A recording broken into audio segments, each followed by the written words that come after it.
So I had a request off of YouTube for on one of my other videos. Somebody was looking for some technique. They wanted me to talk about how I weld, how I TIG weld. So this is the torch.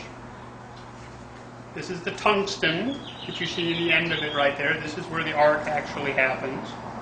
And what I want to do is just show you on this piece of metal how to start the arc and how to keep the arc going and how to make a puddle and flow along. And I'll try to talk with my helmet down. I don't know if you'll be able to hear me or not, but we'll try. With the TIG, because you run it with a foot pedal instead of like with the MIG with the finger control, all you have to do is get close to your metal and then push on the pedal and the arc will start. And you can sit there and work along. With the MIG welder, you always lead the puddle. You don't do that with TIG. With TIG, you push the puddle. Or you lead the puddle along this way, you kind of push it along. So let me just start an arc, and you can see how that works, and I'll try to talk about it.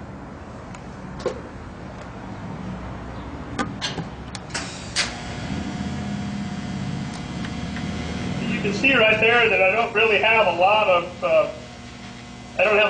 molten metal going on because I haven't pushed down on the pedal very far. If I push it all the way down, you can see there's starting to get a little molten puddle going on where the scrap metal is starting to melt away.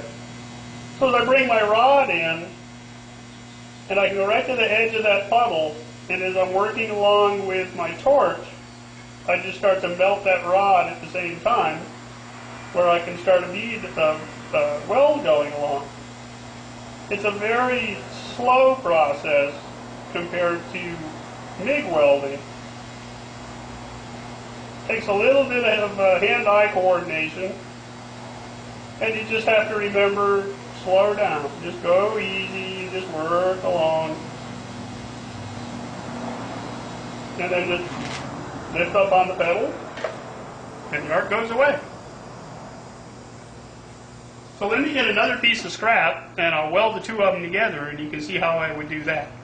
Hang on, I'll be right back.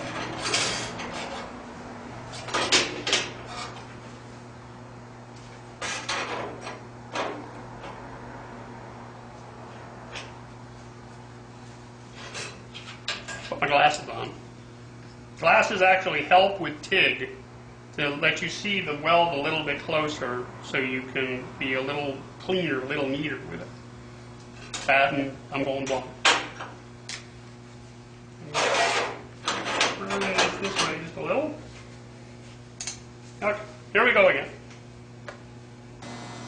And so I start the arc, and you can see both pieces of metal starting to get molten. So I'll go in and add a little filler rod to it. And now I've got a weld going. So you just have to keep the molten puddle moving along.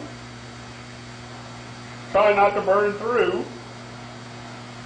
And just keep adding your filler rod to it. Working back and forth, trying to keep the heat even on both pieces.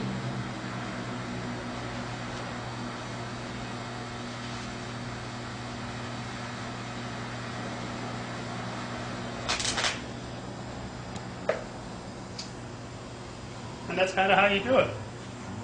There's a lot more to learn, really, because this piece of metal is lying on the workbench. This one will take longer to heat up than this piece of weld that's out in the air. So as you're welding on this piece will have a bigger tendency to burn through, or just get totally molten, and then the whole thing falls out, and you have a big hole to fill in. Well, it takes a lot of practice. It's not as hard to do as people make it out. TIG welding is really pretty easy once you just kind of get the hang of getting the arc started and adding filler metal to it and working along. It just takes practice. Hope that helps. Bye.